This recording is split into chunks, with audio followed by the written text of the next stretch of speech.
ओझल है। साथियों, ये बिल्कुल रियलिटी है। अगर आपकी माँ घर पे मौजूद है, आप घर पे जाते हैं, जब तक आप घर नहीं पहुंचते हैं तब तक आपकी माँ आपका लिए इंतजार करती रहती है। जिनकी माएँ नहीं हैं, उसे इंतजार करने वाला कोई नहीं। ये रियलिटी है। आप पैसा जितना कमा लीजिए, शोहरत जितना कमा लीजिए, लेकिन जो माँ का प्यार मिलना चाहिए वो आपको नहीं मिलता। आप जब पैसे कमा के घर जाते हैं, आपके पिताजी आपसे पूछते हैं बेटा कितना कमाया, आपकी बीवी पूछती है आपने कितना बचाया, आपके बच्चे आपसे पूछेंगे आपने क्या लाया। लेकिन इन तीनों से अलग एक शख्स ऐसा भी है जो आपसे ये ना पूछती है कि तूने कितना कमाया, कितना बचाया, क्या लाया। वो सिर्फ एक जबान बताती है, बेटा तुमने कुछ खाया कि नहीं।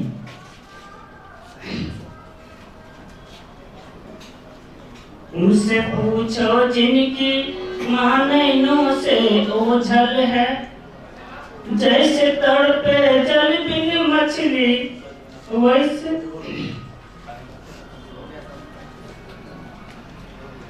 उनसे पूछो जिनकी नैनों से ओझल, जैसे तड़पे जल बिन मछली वैसे माँ बिन बेकल है। माँ जैसी दौलत है, माँ जैसी दौलत है, जिसके पास वही धनवान है। जो माँ की ममता ना समझे वो कितना नादान है, वो कितना नादान है। मत पूछो रातों को कैसे कैसे सोता हूँ, मत पूछो रातों को कैसे कैसे सोता हूँ। जब जब माँ की याद सताए चुपके चुपके रोता हूँ। तेरे चरणों में माँ, तेरे चरणों में है कर तन मन धन कुर्बान है। जो माँ की ममता ना समझे वो कितना नादान है, वो कितना नादान है। Thank you very much. के मुताबिक की और एक माँ के मुताबिक की दोनों बात वो बिल्कुल सही है। हम लोग औरत के स्वरूप को देखें तो कहीं उनको माँ बनाया है, बहन, बेटी, है ना। सबसे खूबसूरत रूप किसी ने बनाया है भगवान ने, तो माँ का रूप बनाया है ना। मनोहर राणा का एक शेर है, सर ने 2 ही लाइन पढ़ा था। टीचर आदमी है तो कभी खोजना हैबिट है ना। वो शेर का अधूरा रहता मैं उसको पूरा कर देता हूँ कि चलती फिरती हुई आंखों से आजाद देखी है, चलती फिरती हुई आंखों से जन्नत तो नहीं देखी, माँ देखी है। बुलंदी देर तक किस शख्स के हिस्से में रहती है, बड़ी ऊंची इमारत हर घड़ी खतरे में रहती है। ये ऐसा कर्ज है जिसको मैं अदा कर ही नहीं सकता, मैं जब तक घर नहीं पहुंचूं मेरी माँ सत्ते में रहती है। तो माँ का रूप है। एक और बात इन्होंने की, शायर के साथ एक परेशानी होती है, जो शायर लोग हैं वो दूसरे का शेर सुने और अपना ना सुनाए, हो नहीं सकता है। इसके अंदर का जज्बात जाग जाता है, उसको लगता है कि नहीं मुझे भी सुनाना चाहिए। तो सर ने एक बीवी के मुताबिक एक शेर मेरा भी सुन लीजिए कि वक्त कम है इसलिए जल्दी में कह रहा हूँ कि बेगम ने एक दिन कहा नौकर को बदतमीज, बेगम ने एक दिन कहा नौकर को बदतमीज, नौकर दिया जवाब के कमतर नहीं हूँ मैं, मैडम जरा तमीज से बातें किया करें, नौकर हूँ आपका शौहर नहीं हूँ मैं। तो बीवी की नोक-झोंक ये चलता ही रहता है और आगे भी चलता ही रहेगा। तो मैं आप स्पीच की दुनिया में ले चलते हैं और श्यामलाल पंडित को बुला रहे हैं। हमारे विद्वत्तजन, शिक्षक समाज, हमारे गेस्ट समस्तीपुर सेंट्रल स्कूल के महोदय, हमारे पीसीपी क्लास के मैडम, साथ ही हमारे असद हुसैन सर, जिनकी कृपा से हम लोग यहाँ तक पहुंचे हैं। अभी मैं हमारे आरिफ सर सारी बात कर चुके हैं।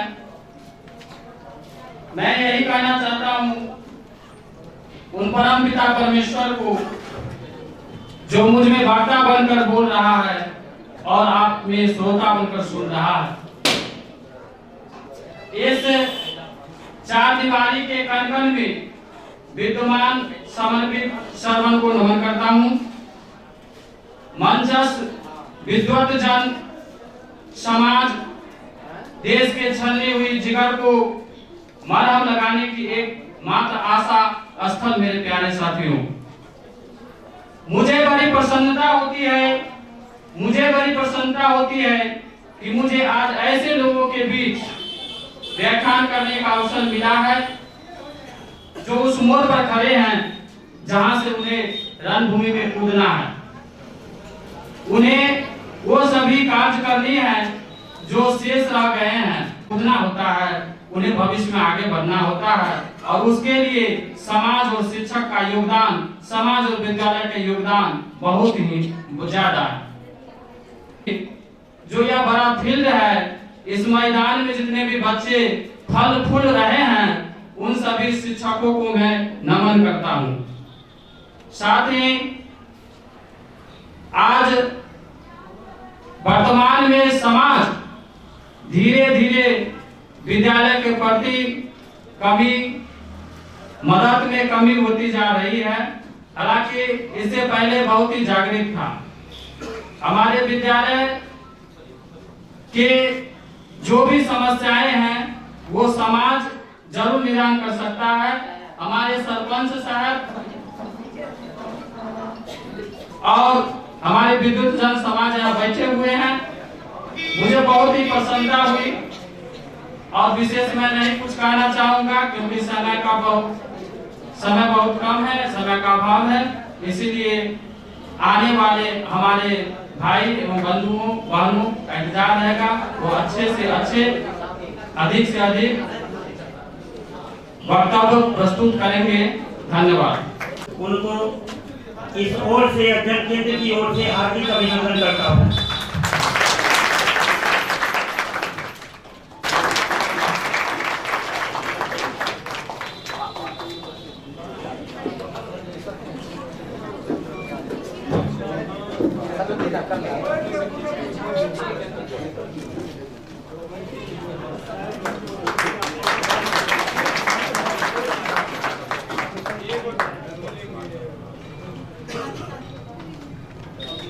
एक और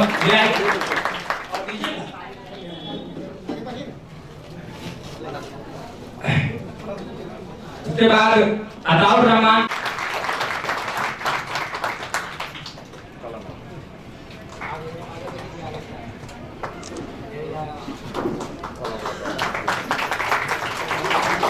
तालियों से उनका स्वागत करें।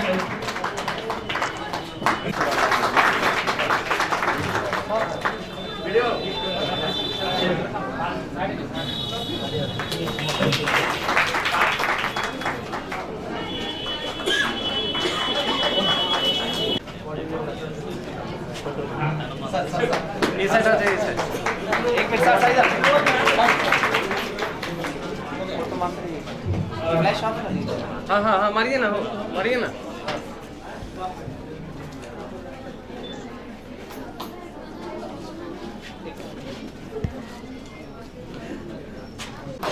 कलम कलम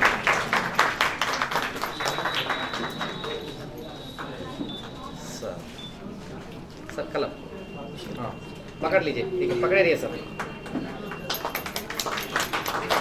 श्री नारायण शर्मा सर। तालियों की गड़गड़ाहट कम हो रही है सर। तालियों बजाइए भाई, आप लोग खुशी कर रहे हैं। नसीम नजर सर,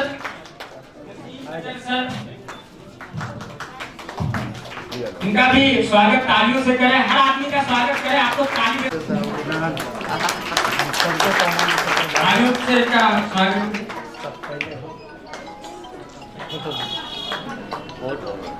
रुक जाइए आरिफ रजा सर, एक सेकंड आइए, इनका भी स्वागत।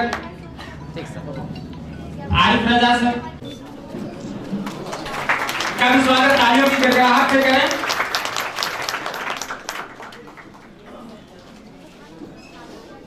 एक सर कलम, हाँ पकड़े, एक minute sir. Ravindra Kumar sir, लगाइए, ताली बजाएं।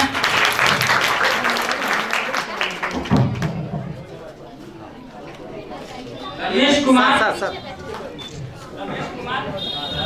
ठीक। आइए।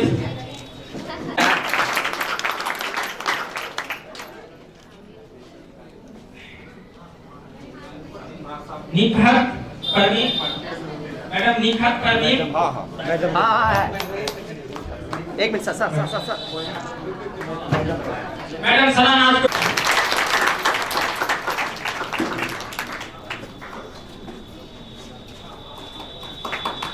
आइए सबका।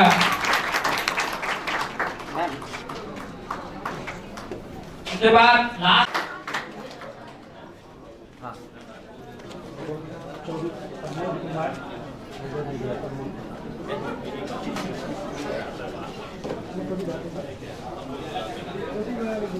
सर, एक बार इधर देख लीजिए। हाँ सर,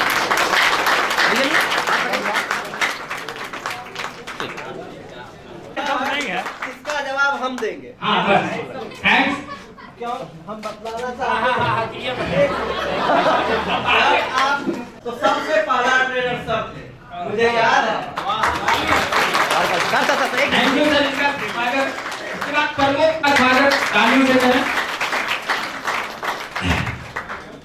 अब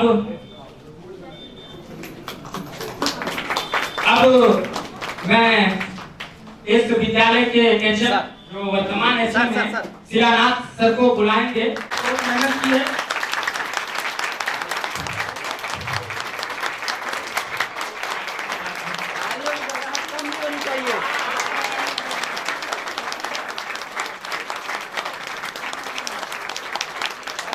भाई कम हो रही है।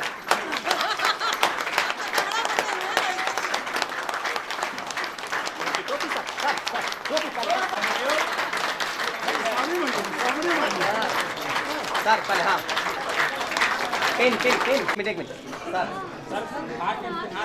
ओ हाँ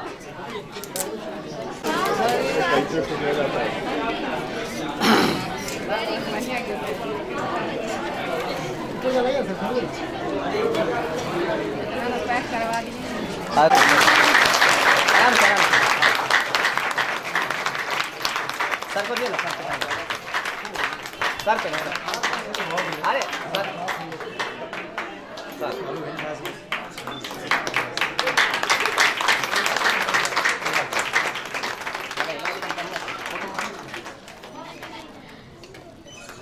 आओ सर एक और है क्या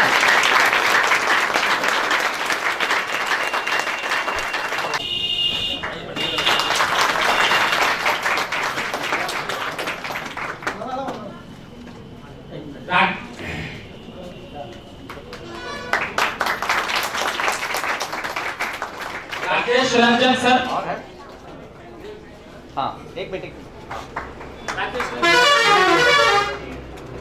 हेलो यार भाई ताली पे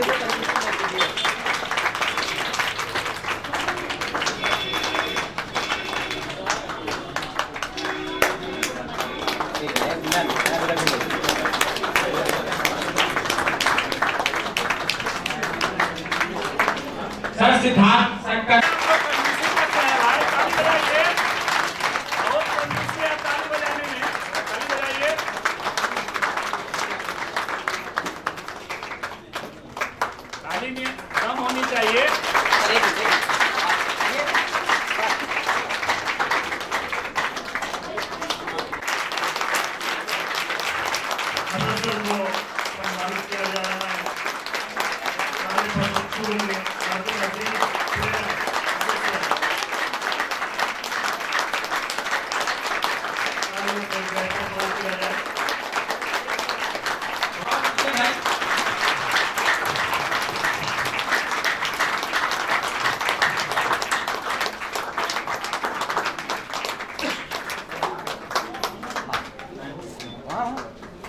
तालियां तो कम से कम भाई। एक मिनट। आप जी फिर चले जाएंगे। प्रोग्राम जो जैसा चल रहा था वैसा ही फिर से चलेगा। संगीता राज जो आए और एक सॉन्ग सुनाएंगे माहौल को फिर से हरा भरा करने के लिए।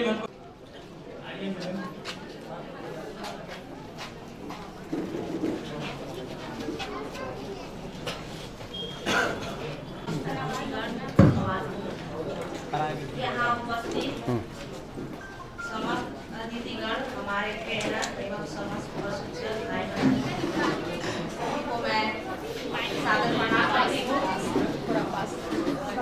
और की आवाज में 2 लफ्ज गाना चाहूंगी।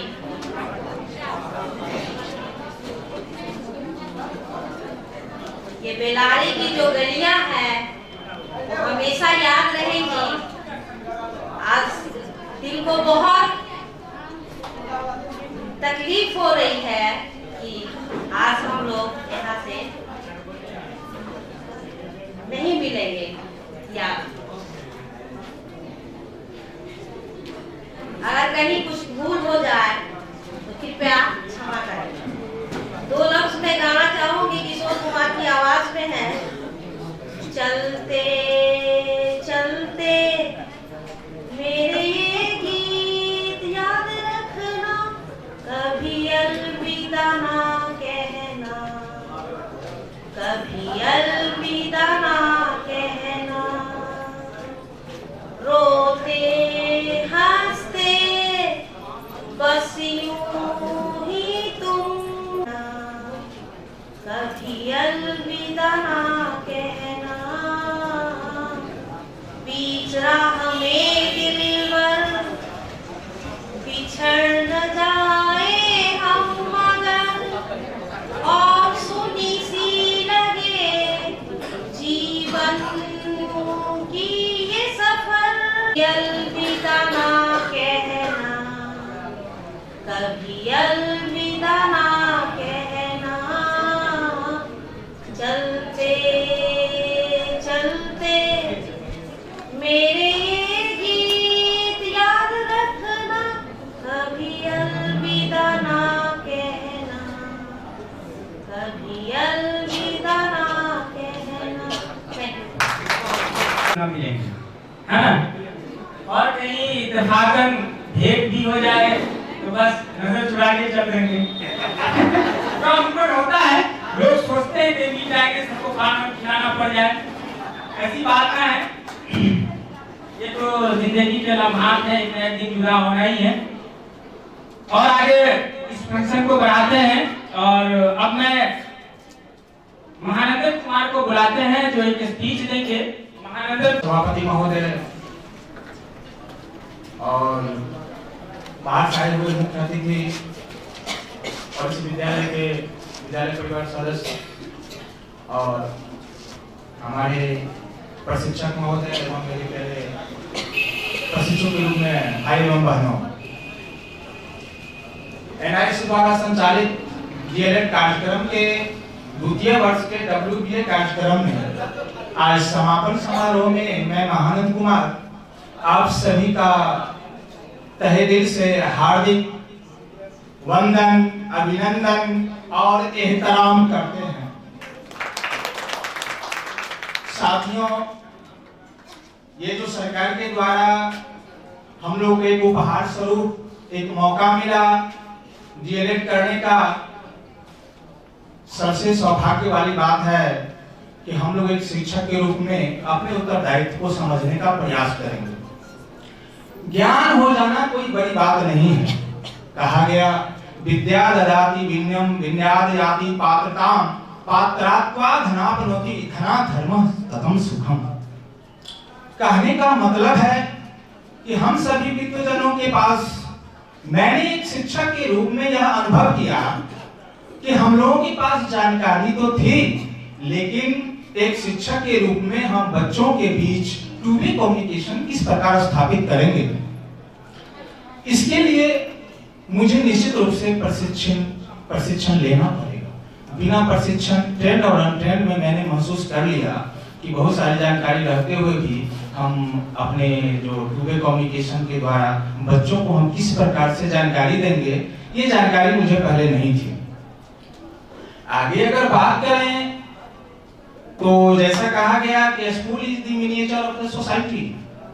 मेरा विद्यालय एक समाज का अभिन्न अंग है और जैसा समाज होगा वैसा विद्यालय होगा और जैसा विद्यालय वैसा समाज होगा। कहने का तात्पर्य है कि हमारे विद्यालय में परिवेश से आए हुए बच्चे जो मुस्कुराते हुए खिलखिलाते हुए माँ की गोद में पले बढ़े, उन्हें अपने पेरेंट्स का जो सानिध्य मिला और जिस प्रकार वह किलकारी भरते हुए मेरे विद्यालय में आते हैं, मेरा विद्यालय कैसा होना चाहिए, ये सबसे बड़ी बात है। अतः हम शिक्षकों को उसके अनुकूल बनना पड़ेगा। ये मुझे अपने प्रशिक्षण के दौरान देखने को मिला। स्कूल वह है जो बच्चों का स्वागत करे।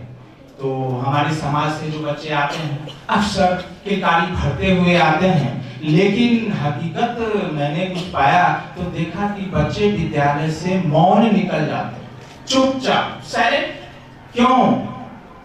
आखिर कहीं ना कहीं मुझे कई गुना हमारा वो जो इंजीनियर है, जो फॉर्मल इंजीनियर है, वो काम निर्लिप्त चीज पर करता है, निर्जीव चीज को शेप देता है, और हम लोग का काम सजीव चीज पर शेप देना है, मैन मेकिंग काम है। और ये बहुत ही डिफिकल्ट काम है। ये टीचिंग प्रोसेस यकीन जान लीजिए बहुत ही कठिन काम है ना। और इसलिए किसी ने इसको कहा कि एजुकेशन इज ए प्रोफेशन, किसी ने कहा एजुकेशन इज ए मिशन, और मैं कहता हूँ I say that education is a challenge. वो चैलेंज है। आप बच्चे आपको अपने मिजाज में ये सोच के बैठा है कि हाँ मैं बैठा हूँ तेरी क्लास में, तेरे पढ़ाने ना तो पढ़ा ले मुझे, और आपको ये एज ए टीचर ये चैलेंज एक्सेप्ट करना है कि मैं तुझे पढ़ा के छोड़ूंगा। ये चैलेंज होना चाहिए। मैं बात को बहुत आगे कभी नहीं ले जाना चाहता, इसीलिए मैं इसको एक शेर से कंक्लूड कर देता हूँ कि सबक पर तू सदाकत का, अदालत का, सुधार का।